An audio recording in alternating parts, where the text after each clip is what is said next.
بسم الله الرحمن الرحيم.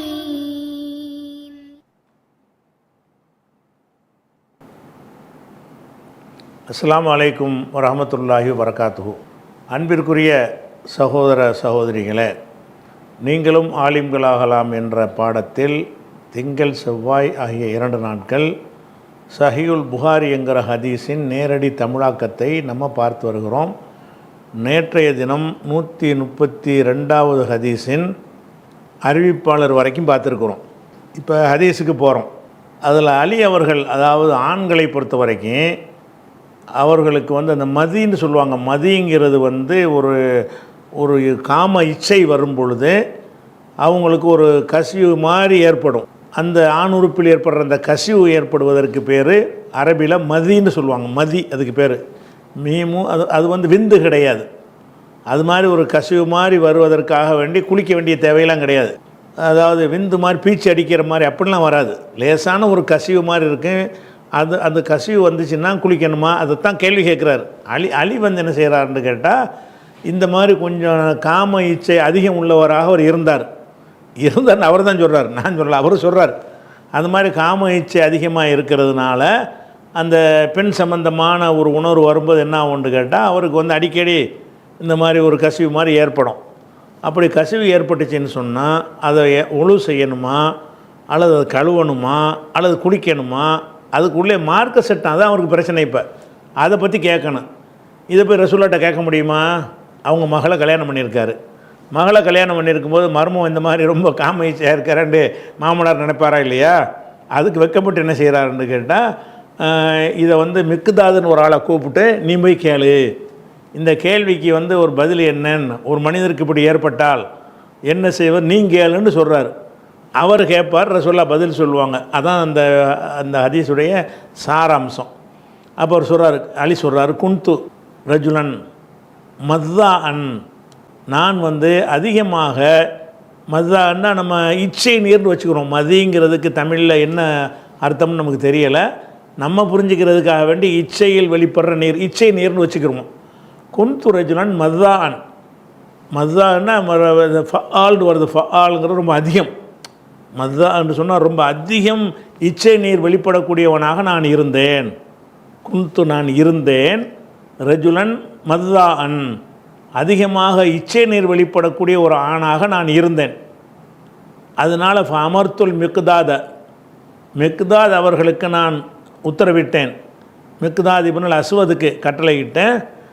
S Alan நபிய ஸல்லல்லாஹு அலைஹி வஸல்லம், ரசூலுல்லாஹ் அதை பற்றி கேட்பதற்கு நான் அவர்கிட்ட கூறினேன். ஃபஸஅலஹு, அவரும் போய் கேட்டார், ரசூலுல்லாஹ் கேட்டார். ஒகால, அப்போ ரசூலுல்லாஹ் சொன்னாங்க, ஃபீஹில் உலு, அதுக்கு ஒழு தான் செய்யணும், குளிக்க வேண்டியதில்லை. அது மாதிரி ஒரு காற்று பிரிந்தால் ஒழு செய்கிறோம்ல, அந்த மாதிரி என்ன செய்யணும்.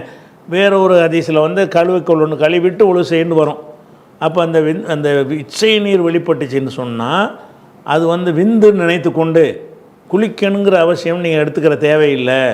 சும்மா ஒழு செஞ்சிட்டாலே போதும், ஒழு முறிஞ்சிடும், ஒழு செஞ்சிட வேண்டியதுதான், அவ்வளோதான். இப்போ இப்போ ரசூலுல்லாஹ் சொன்னாங்க, ஃபீஹில் உலு, அதுக்கு ஒழு செய்தல் தான் இருக்கிறது, அதாவது குளிப்பு கடமை இல்லை அப்படிங்கிறாங்க. இப்போ இந்த தலைப்புக்கு தகுந்தவாறு வந்துருச்சுல பதில். தலைப்பை தானே, அதாவது ஒருத்தருக்கு வெக்கப்பட்டுக்கிட்டு வேற ஆளை விட்டு கேட்க வைக்கிறது, அதுதான் அந்த கருத்துக்கு பாடம். அந்த பாடத்துக்கு தகுந்தவாறு இந்த ஹதீஸ் அமைந்து விட்டது. அதில் இந்த இடத்துல சொன்னதுனால ஒரு தகவல் உங்களுடைய கூடுதல் தகவலுக்காக வேண்டி, இப்போ ஆண்களுக்கு இந்த இச்சை நீர் அதிகமாக வெளிப்படுதுன்னு வைங்க. இச்சை நீர் வெளிப்படுற மாதிரி உள்ளதை முடிஞ்ச அளவுக்கு ஆண்கள் தவிர்க்கணும். அந்த இச்சை நீர் ஒரு 2-3 தடவை வந்துருச்சுன்னு சொன்னால் அதுக்கப்புறம் அவருக்கு தாம்பத்திய இதில் ஈடுபட முடியாது. அந்த ஒரு இது மாதிரி அவர் விருப்பம் வராது. அந்த இச்சை நீருக்கு அப்புறம் இந்த குடும்ப வாழ்க்கை பாதிக்கப்பட்டு போயிடும். அதுக்கு ஒருக்கா 2 தடவை வர்றவங்க, இந்த புளு ஃபிலிம் பார்க்குறவங்க, இந்த மாதிரி ஆபாசத்தை பார்த்துட்டு இருக்கிறவனுக்கெல்லாம் அவங்களுக்கு மனைவியோட சந்தோஷமாக இருக்க முடியாது. அது கலிதம் மூலமாக வேறு வகையில் அந்த விந்து வெளிப்பட்டின பிறகு தான் மறுபடியும் அவனுக்கு இயற்கையான முறையில் அது வரும். ஒரு ஆண்மை குறைவை கூட ஏற்படுத்திடும். அந்த இச்சை நீர் வெளிப்படுற மாதிரி என்ன செய்யக்கூடாது, அதை ஆண்கள் நடந்து கொள்ளக்கூடாதுங்கிறது ஒரு கூடுதலான ஒரு அறிவுரை அது. சரி, இப்போ பாபு திக்ரில் இல்மி உல் ஃபுத்தியா ஃபில் மஸ்ஜிதி, மஸ்ஜித்னா பள்ளிவாசலில் ஃபத்வா கொடுப்பதையும், இல்முன்னா மார்க்க கல்வி சம்பந்தமாகவும் பேசுவது பற்றிய பாடம். திக்ருன்னா பேசுவது, கூறுவது. அப்போ பாபு திக்ரில் இல்மி கல்வி சம்பந்தமாக பேசுவது, ஒல் ஃபுத்தியா ஃபத்வா கொடுப்பது, ஃபில் மஸ்ஜிதி பள்ளிவாசலில் ஃபத்வா கொடுப்பதும், பள்ளிவாசலில் கல்வி சம்பந்தமாக பேசுவது பற்றிய பாடம். பள்ளிவாசல் தொழுகைக்கு தானே வச்சுருக்குறோம், அப்படி நினைத்து கொண்டு பள்ளிவாசலெல்லாம் அந்த கேள்வி பதில் நடத்தக்கூடாது அப்படின்னு சில பேர்லாம் சொல்லுவாங்கள்ல. அப்படி சொல்லுவார்களே, ஆனால் அதுக்காக வேண்டி ஒரு பாடம் போட்டார். பள்ளிவாசலுங்கிறத கல்வி கேட்பதுக்குரிய இடம் தான் அது. தொழுகை நேரம் இல்லாத நேரத்தில் என்ன செய்யலாம், கல்வி கேட்கலாம். மாணவன் நம்ம அவங்கள்ட்ட கேள்வி கேட்கலாம், அவங்க நம்மள்கிட்ட கேள்வி கேட்கலாம். பள்ளிவாசலில் இருந்து கொண்டே கேள்விகள், மார்க்க கேள்விகள் கேட்பது என்பது அது அது அது கூடுமா கூடாதா என்பது பற்றிய பாடம்ங்கிறார். பாபு திக்ரில் இல்மி கல்வி சம்பந்தமாக பேசுவது, கூறுவதுனா பேசுவது பற்றிய பாடம். ஒல் ஃபுத்தியா மார்க்க தீர்ப்பு வழங்குவது பற்றிய பாடம். ஃபில் மஸ்ஜிதி பள்ளிவாசலில் செய்வது பற்றிய பாடம் அப்படின்னு சொல்லிட்டு அதை கொண்டு வர்றாரு. 133வது ஹதீஸ். ஹத்தசனி குத்தைபா இப்னு சயீதின், குத்தைபா இப்னு சயீத் என்பவர் எனக்கு அறிவித்தார். கால அவர் சொன்னார், ஹத்தசன லைஸ் இப்னு சஅதின், லைஸ் இப்னு சஅத் என்பவர் நமக்கு சொன்னார். கால லைஸ் சொன்னார், ஹத்தசனா நாஃபிஉன், நாஃபி என்பார் நமக்கு சொன்னார். இந்த நாஃபி என்று பொதுவாக வந்தாலேயே இப்னு உமருடைய அவருடைய ஊழியர் ஒருத்தர் இருந்தார். அவரால் விடுதலை செய்யப்பட்ட ஒரு அடிமை. நாஃபி என்பவர் யாருன்னு கேட்டால், உமருடைய மகன் இப்னு உமர் இருக்கார்ல, அவருக்கு அடிமையாக இருந்தார். அவரை விடுதலை பண்ணிட்டு என்ன செய்கிறாருன்னா, தனக்கு ஊழியராக வச்சுக்கிட்டார். எப்போ பார்த்தாலும் கூட அவர் தான் இருப்பார். நாஃபி அறிவித்தாலே இப்னு உமர் வழியாக தான் அறிவிப்பார். எந்த செய்தி அறிவித்தாலும் நாஃபி இப்னு உமர் சொன்னார்னு தான் அறிவிப்பார். இந்த இடத்துல மட்டும் அவர் யாருங்கிற விவரத்தோடு வருது. நாஃபி அறிவித்தார். நாஃபி யாருன்னு கேட்டால் மௌலா அப்துல்லா இப்னு உமர் இப்னுல் ஹத்தாப், அப்துல்லா இப்னு உமருடைய மௌலா. அவர் மௌலா அப்துல்லா இப்னு அம்ர் அவர்களால் விடுதலை செய்யப்பட்டவரான நாஃபி என்பார் நமக்கு சொன்னார். அவர் யார் வழியாக சொல்லுவார், அவருடைய எஜமான் இருக்கார்ல, பழைய எஜமான், அவர் வழியாக தான் சொல்லுவார். ஹத்தஸ அவர் அறிவித்தார். அப்துல்லா இப்னு உமர், அப்துல்லா இப்னு உமர் வழியாக அறிவித்தார் அப்படின்னு சொல்லிட்டு. அப்போ இது அப்துல்லா இப்னு உமர் தான் இதனுடைய சஹாபி தான், அறிவிப்பாளர். என்ன அறிவித்தார்னா, அன்ன ரஜுலன் ஒரு மனிதர், காம ஃபில் மஸ்ஜிதி, இந்த பள்ளிவாசல் வந்துருச்சுல, பள்ளிவாசலில் ரசூலுல்லாஹ் இருக்கிறாங்க. காம ஃபில் மஸ்ஜிதி பள்ளிவாசலில் அவர் எழுந்து நின்றார். நின்று ஃபக்கால் அவர் கேட்டார், யார் ரசூலுல்லாஹ் அல்லாஹ்வுடைய தூதரே, மின் ஐன தஅமுருனா அன் நுஹில்ல, நுஹில்லன்னா இஹ்ராம், அகல்லன்னா இஹ்ராம் கட்டினான்னு அர்த்தம். அகல்லவுக்கு நிறைய வித்தியாசமான பல அர்த்தங்கள் இருக்கிறது. ஹஜ்ஜி பிரச்சனையில் அகல்லன்னு சொன்னால் இஹ்ராம் கட்டுறன்னு அர்த்தம். இந்த அகல்ல என்பதற்கு என்னென்ன அர்த்தம் இருக்குது என்கிற ஒரு விஷயத்தை ரமணானில் உணவுங்கிறோமா, உஹில்ல பிஹில் கைரில்லான்னு வருதில்ல, அதை விளக்கும்போது விரிவாக நம்ம விளக்கியிருக்கிறோம். அந்த இதில் போய் அந்த அகல்லவுடைய அர்த்தம் தெரிஞ்சுக்கிறதா இருந்தால் அது என்னென்ன அர்த்தத்துக்கெலாம் வரும்னு வச்சுக்கிறோங்க. இப்போதைக்கு நமக்கு இஹ்ராம்னு புரிஞ்சுக்கிட்டாலே போதும். அப்போ மின் ஐன தஅமுருனா, அல்லாஹ்வுடைய தூதரே நீங்கள் எங்கிருந்து அந்நுஹில்ல இஹ்ராம் கட்ட வேண்டும் என்று நீங்கள் கட்டளை எடுக்கிறீர்கள். மின் ஐன அந்நுஹில்ல, நுஹில்லன்னா நாங்கள் இஹ்ராம் கட்டுவதற்கு எந்த இடத்திலிருந்து கட்ட வேண்டும் என்று நீங்கள் எங்களுக்கு ஏவுகிறீர்கள் அப்படின்னு கேட்குறாரு. ஐன தஅமுருனா எங்கே ஏவுகிறீர்கள்னு கேட்குறாரு. அதாவது ஹஜ்ஜிக்கு வரும்போது இஹ்ராம் கட்டணும். அவர் மதீனாவில் உள்ள பள்ளியாசலில் தான் கேட்குறாரு எங்கேருந்து கட்டணும்னு. அப்போ நாங்கள் மதீனாவிலேருந்து ஹஜ்ஜிக்கு போனால் எங்கே இஹ்ராம் கட்டுறது அப்படின்னு தான் அவருடைய கேள்வி. ஆனால் ரசூலுல்லாஹ் என்ன செய்வாங்கன்னு கேட்டால், உலக மக்களுக்கெல்லாம் சொல்லிடுவாங்க, இந்த ஏரியாவுக்கு இங்கே இஹ்ராம் கட்டுங்க, அந்த ஏரியாவுக்கு இங்கே அந்த பதிலில் பின்னாடி வரும். அவர் கேட்டது மதீனாவுக்கு தான் கேட்குறாரு. நாங்கள் எந்த இடத்துல ஹஜ்ஜிக்கு போகிறதா இருந்தால் இப்படியே போய்கிட்டே இருக்கிறோம், இஹ்ராமோடு உள்ள நுழையணும்ல, அப்போ தானே ஹஜ்ஜி செல்லணும். ஹஜ்ஜிக்கு நீங்கள் போயிட்டீங்கன்னு சொன்னால் மதீனாவில் இஹ்ராம் கட்டணும் அவசியம் கிடையாது. அதுக்கு ஒரு எல்லை ஏதாவது இருக்கணும்ல. அந்த எந்த இடத்துல போய் நாங்கள் இஹ்ராம் கட்ட வேண்டும் என்று நீங்கள் கட்டளை எடுக்கிறீர்கள்னு அவர் கேட்குறாரு. யாரை சொல்லலாம், அல்லாஹ்வுடைய தூதரே, மின் ஐன தஅமுருனா எங்கிருந்து நீங்கள் கட்டளை எடுக்கிறீர்கள், அந்நுஹில்ல நாங்கள் இஹ்ராம் கட்டுவதற்கு எங்கிருந்து நீங்கள் எங்களுக்கு கட்டளை எடுக்கிறீர்கள் எங்கிருந்து கட்ட வேண்டும் என்று கட்டளையிடுகிறீர்கள்ங்கிற அந்த வாசகத்துக்கு பதிலாக அவருக்கு தெரிஞ்ச கிராமத்து நடையில் இதை கேட்குறார். கால ரசூலுல்லாஹி ஸல்லல்லாஹு அலைஹி வஸல்லம், ரசூலுல்லாஹ் சொல்கிறாங்க, ஒவ்வொரு ஆளுக்கும் சொல்கிறாங்க, யுஹில்லு இஹ்ராம் கட்டுவார்கள், அஹ்லுல் மதீனத்தி மதீனாவாசிகள் இஹ்ராம் கட்டுவார்கள், மின் துல் ஹுலைஃபா துல் ஹுலைஃபான்னு ஒரு இடம் இருக்கிறது மதீனாவை கடந்தவுடனே. அப்போ அந்த இடத்துக்கு வந்தோடனே இஹ்ராம் கட்டி அங்கேருந்து இஹ்ராமோடு தான் போகணும். மக்கா போகிற வரைக்கும் இஹ்ராமோடு இருக்கணும். துல் ஹுலைஃபாவுக்கு முன்னாடி கட்ட தேவையில்லை. அப்போ மதீனாவாசிகள் எங்கே இஹ்ராம் கட்டணும்னு கேட்டால் துல் ஹுலைஃபாவில் இருந்து இஹ்ராம் கட்டுவார்கள், அது மதீனாவாசிக்கு. இஹில்லு இஹ்ராம் கட்டுவார்கள் அஹ்லு ஷாமி சிரியாவாசிகள், திமிஷ்க் இருக்குல்ல, டமாஸ்கஸு, அந்த பகுதியிலேருந்து வரக்கூடியவங்க, அந்த பகுதியிலேருந்து மக்காவுக்கு வர்றாங்க. அவங்க என்ன செய்வாங்கன்னா வர வழியில் வந்து ஜுஹுஃபான்னு ஒரு இடம் இருக்கும். அதாவது அந்த ஷாமில் இருந்து மக்காவுக்கு வர்றதா இருந்தால் அந்த வழியில் ஜுஹுஃபான்னு ஒரு இடம் இருக்கும். மீக்காத்துன்னு போர்டெலாம் போட்டு வச்சுருப்பாங்க. அந்த இடம் வந்தோடனே இஹ்ராம் கட்டிக்கிறணும். ஃப்ளைட்டில் வந்தால் கூட ஃப்ளைட்டில் அறிவிப்பான், ஷாம் வாசிகளுக்கு ஜுஹுவா வந்துருச்சு இஹ்ராம் கட்டுங்கன்னு. ஆடையோடு தான் இருப்பாங்க. இஹ்ராம்ங்கிற நீயத்தை மட்டும் ஃப்ளைட்டை வச்சு சொல்லிக்கிடுவாங்க. அப்போ யுஹில் அஹ்லு ஷாமி சிரியாவாசிகள் இஹ்ராம் கட்டுவார்கள், மினல் ஜுஹுஃபா ஜுஹுஃபாங்கிற இடத்துலேருந்து அவங்க அங்கேருந்து வர்றவங்க அந்த இடத்துல இஹ்ராம் கட்டிக்கிறணும். யுஹில்லு அஹ்லு நஜிதின் நஜிது வாசிகள், நஜிதுங்கிற ஏரியாவிலேருந்து வரக்கூடியவங்க வந்து மின் கர்னின் கர்னுல் மனாசில்மாங்க. கர்னுல் மனாசில்னு ஒரு இடம் இருக்குது. அவங்க நஜ்திலேருந்து மக்காவுக்கு வந்தாங்கன்னு சொன்னால் ஆன் த வே அந்த வழியில் கர்னுல் மனாசில்னு ஒரு இடம் இருக்கும். அங்கே மீக்காத்துன்னு போட்டிருப்பாங்க. மீக்காத்துனா இஹ்ராம் கட்டும் இடம்ண்டு. அந்த இடத்துல என்ன செய்யணும், இஹ்ராம் அணிந்து கொள்ள வேண்டும். 3 சொல்லிட்டாரு. இப்போ நமக்கெல்லாம் சொல்லலை, நம்ம இந்தியாவுக்கெலாம் வரல. நமக்கு எங்கள் காலை இப்னு உமர் சொல்கிறாரு, எசுமூன மக்கள் கருதுகிறார்கள். இது உறுதியாக அவர் சொல்ல முடியலை. எதை இந்த கடைசியாக சொல்கிற விஷயம், மற்ற விஷயத்தான் கரெக்டாக சொல்லிவிட்டார். இந்த லாஸ்ட்டாக சொல்கிற விஷயத்தை ஒரு சந்தேகமாக சொல்கிறார். எசுமூன மக்கள் கருதுகிறார்கள், அன்ன ரசூலுல்லாஹி ஸல்லல்லாஹு அலைஹி வஸல்லம் கால், ரசூலுல்லாஹ் சொன்னதாக மக்கள் கருதுகிறாங்க. என்ன கருதுகிறாங்கன்னா, யுஹில்லு அஹ்லுல் யமனி ஏமன் வாசிகள். நம்மெல்லாம் ஏமன் கணக்கெலாம் வருவோம். நம்ம இங்கேருந்து இந்தியாவிலேருந்து போகிறதா இருந்தால் ஏமனை கடந்து தான் போவோம். ஏமனுக்கு போகிற வரைக்கும், ஏமன் போகிற வரைக்கும் சும்மா சாதாரணமாக போய்க்கிடலாம். ஏமன் வந்த உடனே அந்த ஏமன்லேருந்து கடந்த உடனே எலம்லம்னு ஒரு இடம் வரும்.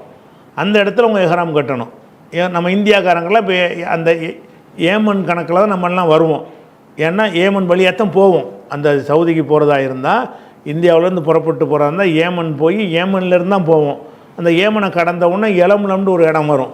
அந்த எலம்லம் இடத்துல வந்து என்ன செய்யணும், ஏமன் வாசிகளும் அதன் வழியாக வரக்கூடிய எல்லாருமே அந்த இடத்துல இஹ்ராம் கட்டணும். ஆனால் இந்த விஷயத்தை வந்து அவர் அடித்து சொல்ல மாட்டேங்கிறாரு. எசுமூன மக்கள் கருதுகிறார்கள், அன்ன ரசூலுல்லாஹி ஸல்லல்லாஹு அலைஹி வஸல்லம் கால ரசூலுல்லாஹ் சொன்னதாக கருதுகிறார்கள். யுஹில்லு அஹ்லுல் யமனி ஏமன் வாசிகள் இஹ்ராம் கட்டுவார்கள், மின் எலம்லம் என்ற இடத்துல வந்து கட்டுவார்கள். அது போக கான இப்னு உமர் யகுல், இப்னு உமர் சொல்லி கொண்டிருப்பார், சொல்பவராக இருந்தார். லம் அஃபுக்கஹு ஹாதிஹி மின் ரசூலுல்லாஹி ஸல்லல்லாஹு அலைஹி வஸல்லம், இது ரசூலுல்லாஹ்ட்டேருந்து நான் கேட்கல, ரசூலுல்லாஹ் சொன்னதாக மக்கள் பேசிக்கிறாங்களே தவிர என் காதுபட ரசூலுல்லாஹ்ட்ட இதை நான் கேட்கல. எது இந்த 4வது விஷயம், ஏமன் வாசிகள் எலம்லம்ல இஹ்ராம் கட்டணும்னு மக்கள் பேசிக்கிறாங்க, நான் ரசூலுல்லாஹ்ட்ட கேட்கல. லம் அஃபுக்கஹு நான் அறிந்து கொண்டதில்லை, ஹாதிஹி இந்த விஷயத்தை, மின் ரசூலுல்லாஹி ஸல்லல்லாஹு அலைஹி வஸல்லம் ரசூலுல்லாஹ்ட்டேருந்து நான் அறிந்தது இல்லை. அப்படின்னா நம்ம ஏமன் வாசிகள் வந்து எலம்லம்ல இஹ்ராம் கட்டணம் என்கிற ஒரு விஷயத்தை வந்து அவர் டவுட்ஃபுல்லாக அறிவிக்கிறார். ஒரு உறுதியான ஒரு முடிவாக நான் அவர் சொல்லலை. அப்படி சொன்னாலும் அதாவது இதுதான் எல்லா இடத்துலையும் இந்த கருத்துப்பட உங்களுக்கு தெரிஞ்சு கொள்வதாக இருந்தால், இந்த கருத்துப்பட புகாரில் 1525வது ஹதீஸ்லையும் 1524வது ஹதீஸ்லையும் என்ன செய்கிறாரு, இந்த விஷயத்தை சொல்கிறார். ஆனால் இந்த இடத்துல இதே விஷயத்தை தெரிஞ்சுக்கிட்டதுனால இப்போ நம்ம வந்து இஹ்ராம் கட்டுற நம்ம எங்கே கட்டுறது, ஏமன் வாசிகளுடைய கணக்கில் நம்ம வருவோம். ஏமனுக்கு விஷயத்தை தான் ரசூலுல்லாஹ் சொன்னதாக ஆதாரம் இல்லைங்கிறார் இவர், நான் கேட்கலைங்கிறார். மக்கள் தான் அப்படி சொல்லிக்கிறாங்களே தவிர இந்த எலம்லம்ல கட்டணும்னு ரசூலுல்லாஹ் சொன்னதாக நான் அறியவில்லைன்னு அவர் சொல்லிவிட்டார். அப்போ அதில் ஒரு டவுட்டை உண்டாக்கிட்டாரா, அப்போ நம்ம நம்ம அமல் செய்யணும்ல, அதுக்காக வேண்டி இந்த தகவல், கூடுதல் தகவல். இது புகாரில் 1524வது ஹதீஸில் இப்னு அப்பாஸ் சொல்கிறாரு. அவருக்கு தெரியாட்டு என்ன வேறு ஒருத்தர் தெரிஞ்சிருக்கல. இப்னு அப்பாஸ் அறிவிக்கிற ஹதீஸ் என்ன வருதுன்னு கேட்டால், இன்ன நபி ஸல்லல்லாஹு அலைஹி வஸல்லம், நபி ஸல்லல்லாஹு அலைஹி வஸல்லம் அவர்கள் பக்கத்தன்னா எல்லையாக நிர்ணயிக்கிறேன்னு அர்த்தம். மீக்காத்துங்கிறாங்கள, அதில் உள்ளது தான் அது. பக்கத்தை என்றால் எல்லையாக நிர்ணயித்தார்கள். அகலில் மதீனத்தி, மதீனாவாசிகளுக்கு ஒரு எல்லையாக நிர்ணயித்தார்கள். துல் ஹுலைஃபத்தி, துல் ஹுலைஃபாங்கிற ஒரு இடத்தை மதீனாவுக்கு எல்லையாக ஆக்கினார்கள். உறுதிப்பட அவர் சொல்கிறார். ஒலி அகலி ஷாமி, சிரியாவாசிகளுக்கு எல்லையாக ஆக்கினார்கள். அல் ஜுஹுஃபா, ஜுஹுஃபாங்கிற இடத்தை ஆக்கினார்கள். ஒலி அகலி நஜிதின், நஜித் வாசிகளுக்கு எல்லையாக ஆக்கினார்கள். கர்னுல் மனாசிலே, கர்னுல் மனாசில்ங்கிற ஒரு இடத்தை எல்லையாக்கினார்கள். ஒலி அகலில் யமனி, யமன் வாசிகளுக்கு எல்லையாக்கினார்கள். யலம்லம். அப்போ அவர் தான் ரசூல்லாட்ட கேட்கலங்கிறாரு. இந்த ரசூல்லாட்ட இன்னொருத்தர் கேட்டிருக்கிறார், இப்னு அப்பாஸ். அப்போ இப்னு அப்பாஸ் என்ன செய்கிறாருன்னு கேட்டால், ஏமன் வாசிகளுக்கு உள்ளதை அந்த சந்தேகத்துக்கு இடமில்லாத வகையில் உறுதிப்பட அறிவிக்கிறார். ஒலி அகலில் யமனி, யமன் வாசிகளுக்கு நிர்ணயித்தார்கள். யலம்லம சொன்னார்கள். சொல்லிவிட்டு ஹுன்ன, இந்த எல்லைகள், எந்த எல்லை? துல் ஹுலைஃபா, ஜுஹுஃபா, கர்னுல் மனாசிலு, யலம்லம். காபாவுக்கு 4 திசை இருக்குல்ல, ஒவ்வொரு திசையில் வர்றவங்க ஒரு இடத்துல இஹ்ராம் கட்டு வரணும். அந்த 4 இடங்களும் ஹுன்ன, இந்த 4 எல்லைகளும் லஹுன்ன, அவர்களுக்கு உரியது. அந்த 4 நாடு சொன்னாங்கல்ல, யார்? சிரியா, மதீனா, ஏமன் அப்படின்னு சொன்னாங்கல்ல, நஜ்து, இது மாதிரியான உள்ளவங்களுக்கு உரியது ஹுன்ன. ஹுன்னண்டா இவை என்றா இந்த 4 ஊர்களும் லஹுன்ன, அவர்களுக்கு உள்ளது. யாருக்குரியது? அந்த 4 ஊர் சொன்னாங்கல்ல, அந்த 4 ஊராருக்கு உள்ளது. அது மாத்திரமில்லை, ஒலிமன் அத்தா அலைஹின்ன, இந்த 4 ஊர்கள் வழியாக வரக்கூடியவர், மின் கைரிஹின்ன, இந்த 4 ஊர்களை சேராமல், மதீனாவை சேராமல் நீங்கள் ஹஜ்ஜுக்கு போகிறீங்க, மதீனா வழியாக தான் போகிறீங்கன்னா மதீனாவுடைய கணக்கில் நீங்கள் வந்துடுவீங்க. நீங்கள் ஹஜ்ஜுக்கு போகிறீங்க, சிரியா வழியாக தான் போகிறீங்க, அப்போ சிரியா கணக்கில் நீங்கள் வந்துடுவீங்க. நீங்கள் ஹஜ்ஜுக்கு போகிறீங்க, ஏமன் வழியாக தான் போகிறீங்க, நம்ம இந்தியாவில் போகிற மாதிரி, அப்போ நம்ம ஏமனில் கணக்கில் வந்துடுவோம். அந்த ஏமனுக்கு சொன்ன ஒரு விஷயம் ஏமனுக்கு மட்டுமில்லை, ஏமன் வழியாக யாரெல்லாம் வர்றாங்களோ அவங்க அத்தனை பேருக்கும் அதான் மீக்காத்து. சிரியாவுக்கு சொன்னது சிரியாவுக்கு மட்டும் இல்லை, சிரியா வழியாக யாரெல்லாம் வேறு எங்கேருந்தோ வந்தாலும் சரி, அவங்க சிரியா வழியாக நுழையக்கூடியவர்களாக இருப்பார்களே. ஆனால் சிரியாக்காரங்க எந்த இடத்துல இஹ்ராம் கட்டணுமோ அந்த இடத்துல அவங்க கட்டணும். 4 எல்லை இஹ்ராமுடைய எல்லை. அந்த 4 எல்லை எப்படின்னு கேட்டால், அந்த 4 எல்லைக்காரங்களுக்கு மட்டும் உள்ளது கிடையாது, அதன் வழியாக மக்காவில் நுழையக்கூடிய அனைவருக்கும் உள்ளதுன்னு சொல்கிறார். ஹுன்ன, இந்த 4 மீக்காத்துகளும் லஹுன்ன, இந்த 4 பகுதியை சேர்ந்தவர்களுக்கு உள்ளதாக இருக்கிறது. அது மட்டும் இல்லாமல் ஒமன் அத்தா, யார் வருகிறாரோ, அலைஹின்ன, இந்த 4 இடங்களுக்கும் வருகிறாரோ, மின் கைரிஹின்ன, இந்த 4 அல்லாத வேறு ஊர்களில் இருந்து, வேறு இடத்திலிருந்து வருகிறாரோ, மிம்மன் அராதல் ஹஜ்ஜ உல் உம்ரா, ஹஜ் உம்ராவை நாடியவராக, ஹஜ் உம்ராவை நாடியவராக யார் இந்த 4 ஊர் வழியாக வருகிறாரோ அவர்களுக்கு அந்தந்த எல்லையை எடுத்துக்கொள்ள வேண்டும். சரி, ஒமன்கான தூணதாளிக்க, அதுக்கு உட்பட்டவராக ஒருத்தர் இருக்காருன்னு வைங்க. இப்போ எலம்லமுக்கு அது யமன்லேருந்து போகிறோம், எலம்லமில் இஹ்ராம் கட்டிடுவோம். ஒருத்தன் எலம்லமை தாண்டி உள்ளவனாக இருக்கிறான், அவன் என்ன செய்வான் அப்படின்னா, இருக்கிற இடத்துல கட்டிக்கிற வேண்டியதான். எலம்லமில் இருந்து இஹ்ராமோடு நம்ம இருக்கணும், ஜுஹுஃபாவிலேருந்து இஹ்ராமோடு இருக்கணும். ஜுஹுஃபாவை கடந்த பகுதியில் ஒருத்தன் வசிக்கிறான்னு வைங்க, அவனுக்கு மீக்காத்துலாம் ஒன்றும் கிடையாது, அவன் இருக்கிறது மீக்காத். எலம்லமை தாண்டி உள்ளவர்களாக இருந்தார்களே, மக்காவாசின்னு வச்சுக்கிறீங்களேன், மக்காவாசி மக்காவில் இஹ்ராம் கட்ட வேண்டியதான். அப்போ இந்த 4 எல்லைகளுக்கு 4 எல்லை இருக்குல்ல, 4 எல்லைக்கு அப்பால் இருந்து வந்தாங்கன்னா அந்த எல்லையில் இஹ்ராம் கட்டணும். 4 எல்லைக்கு இந்த பக்கம் உள்பக்கமாக இருந்தார்கள் என்று சொன்னால், எந்த ஊரில் இருக்கிறாங்களோ அந்த ஊர்லேருந்து இஹ்ராம் கட்டிட்டு கிளம்ப வேண்டியதுதான் அப்படின்னு சொல்கிறான். ஒமன்கான தூண தாலிக்க, இதற்கு உள்ளே கீழே இருப்பவர்கள், இந்த எல்லைக்கு உள்ளே இருக்கக்கூடியவர்களுக்கு ஃபமின் ஹைசு அன்ஷ, அவர் எங்கே இஹ்ராம் துவக்குகிறாரோ அங்கேருந்து கட்டிக்கிடுவார், எங்கேருந்து பயணத்தை ஆரம்பிக்கிறாரோ அங்கே இஹ்ராம் கட்டிட்டு உள்ளே நுழையணும். ஹத்தா அகுலு மக்கத்தை, மக்காவாசிகள் மின் மக்கத்தை மக்காவிலிருந்து கட்டுவார்கள். மக்காவில் உள்ளவனாக இருந்து அவன் இளம்பலமுக்கு வந்துட்டு போய் ஹராம் கட்டணுமா? ஊரே மக்கா தானே, மக்காவாசி மக்காவில் கட்டிட்டு போ அப்படிங்கிறாங்க. இந்த ஹதீஸ் வந்து புகாரியில் 1524 இருக்கிறது, 1526, 1529, 1830, 1845 இவ்வளவுலையும் வந்து இருக்கிறது. இதுக்கு கூடுதலாக சொல்கிறோம்னு கேட்டால் இது பாடத்தில் உள்ள ஹதீஸ் இல்லை.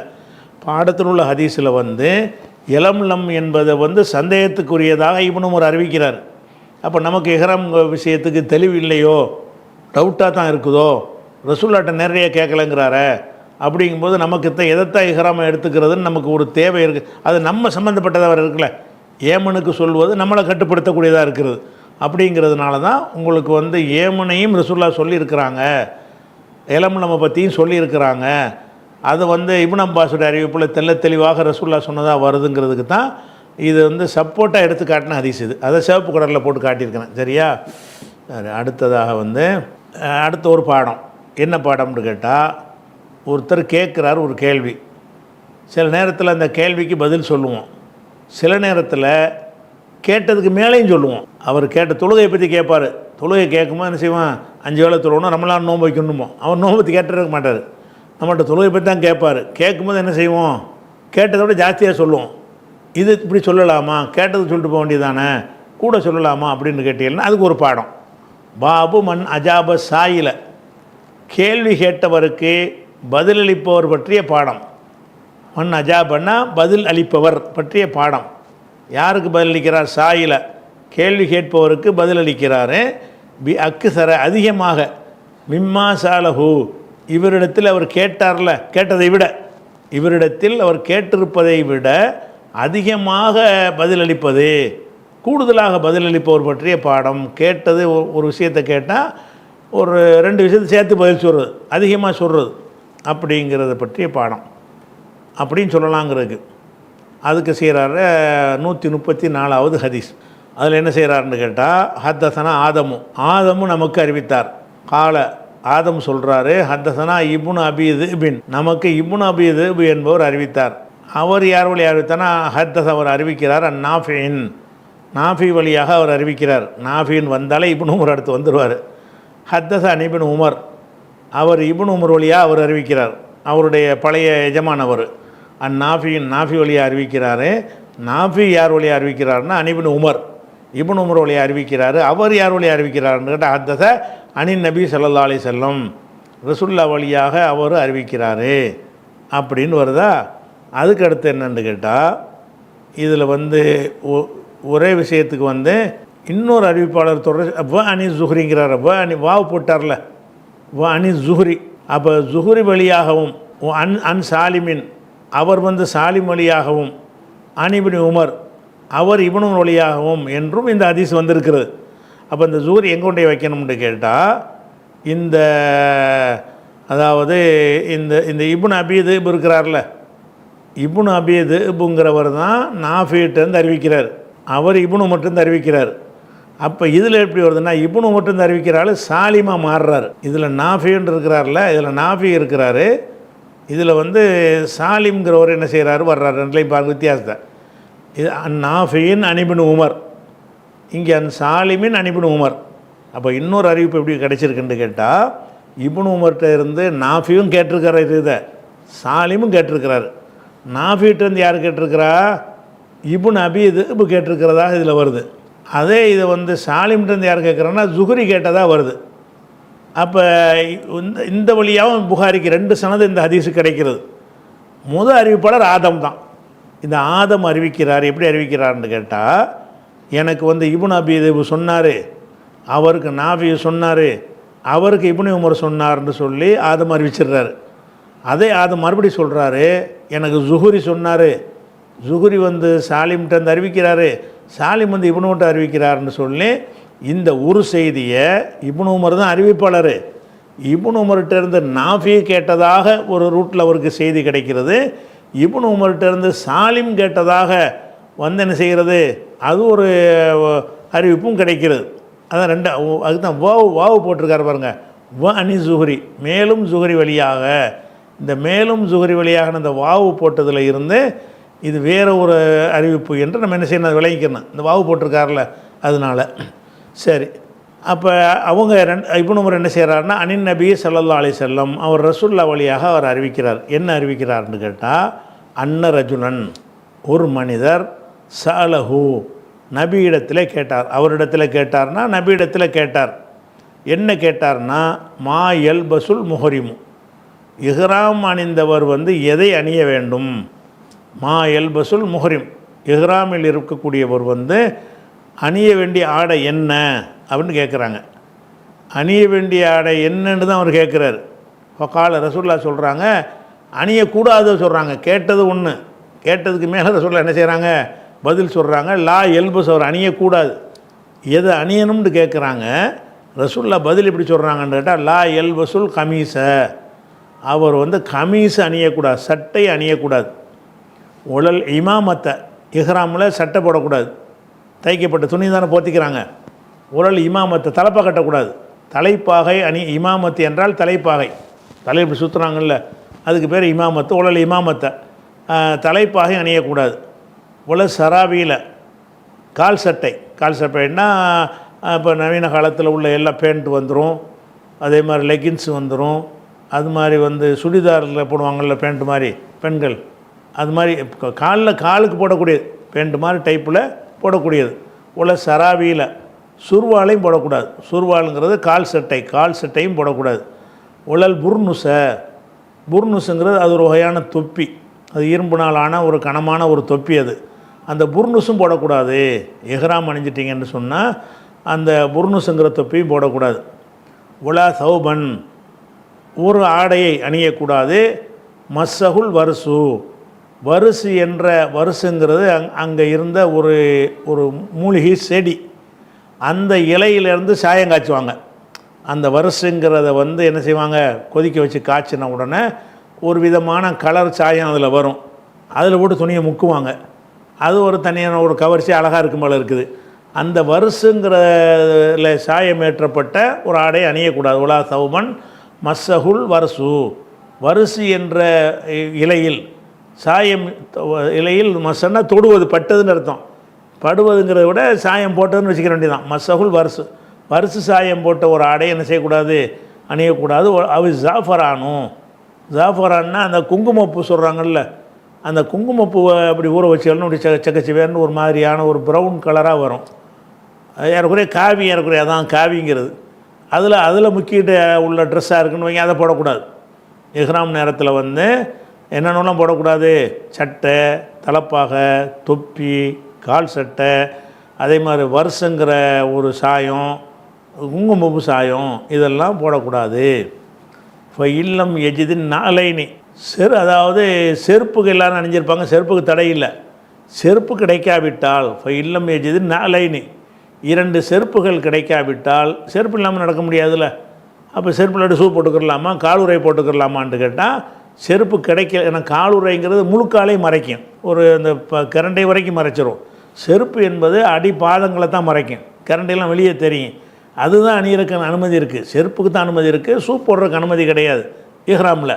இப்போ இல்லை வெஜிது நாளைனி 2 செருப்பு கிடைக்கவில்லை என்று சொன்னால் ஃபல் எல்பஸில் ஹுஃபைனி அவர் காலுறைவை அணிஞ்சிக்கிறலாம். காலுறைவை என்ன செஞ்சுக்கிறலான்னு கேட்டால் அந்த இது மாதிரி அணிஞ்சிக்கிறலாம், செருப்பு மாதிரி.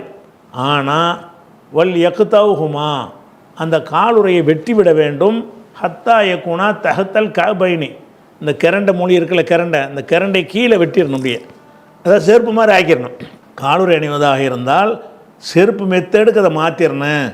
அது மாதிரி மாற்றிய ஒல் யக்தவுஹுமா அந்த 2 காலுறையும் கட் பண்ணி கொள்ளவும். ஹத்தா யகுனா தஹத்தல் கபைனி கபுன்னு சொன்னால் அந்த காலில் உள்ள கரண்டை காலுங்கிறாங்கல்ல, அது ஒரு மொழி மாதிரி இருக்கும்ல காலில் கீழே, அந்த இடத்துக்கு பேர். அதுக்கு கீழே இறங்கிடணும். அந்த காலுடைய கரண்டைக்கு கீழே இறங்கும் அளவுக்கு அந்த காலுறையை கட் பண்ணிக்கிறேன்னு அப்படி போட்டுக்கிறேங்கிறாங்க.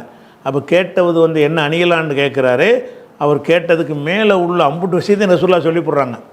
கேள்விக்கு மட்டும் பதில் சொல்லலை. அவர் கேட்காத விஷயத்துக்கெல்லாம் சேர்த்து என்ன செய்கிறாங்க, என்ன கலரில் போடலாம், எல்லாத்துக்குமே சொல்லி போடுறாங்க. அது கேட்டவரை விட அதிகமாக பதில் சொல்வது பற்றிய பாடம்னு அதை நினைச்சிட்டாரு. இதெல்லாம் கல்வி சம்மந்தப்பட்ட இது வரைக்கும் உள்ள நடத்தின எல்லாமே கிதாபுல் இல்மு சம்பந்தப்பட்டதாக பார்த்து முடிச்சிட்டோம். கல்வி கற்பதில் வைக்கப்படக்கூடாது, கேட்டதுக்கு மேலே பதில் கேட்டு உட்காந்துக்கிட்டு பதில் சொல்கிறது, நின்றுக்கிட்டு பதில் சொல்கிறது, பள்ளிவாசலில் பதில் சொல்கிறது, இப்படின்னு எல்லாம் கேள்வி பதில் விஷயமாகவே கல்வி சம்பந்தமாக பாடத்தையே பார்த்துட்டோமா. 3 அத்தியாயம் முடிஞ்சிருச்சு. இனிமேல் உலுங்கிற அத்தியாயம், கல்வி இனிமேல் கிடையாது, உலு செய்வது பற்றிய அத்தியாயம் வருது. அதில் எக்கச்சக்கமான பாடங்கள் வருது. அதை இன்ஷா அல்லாஹ் நம்ம அடுத்த வாரத்திலேருந்து பார்க்கலாம். அஸ்ஸலாமு அலைக்கும்.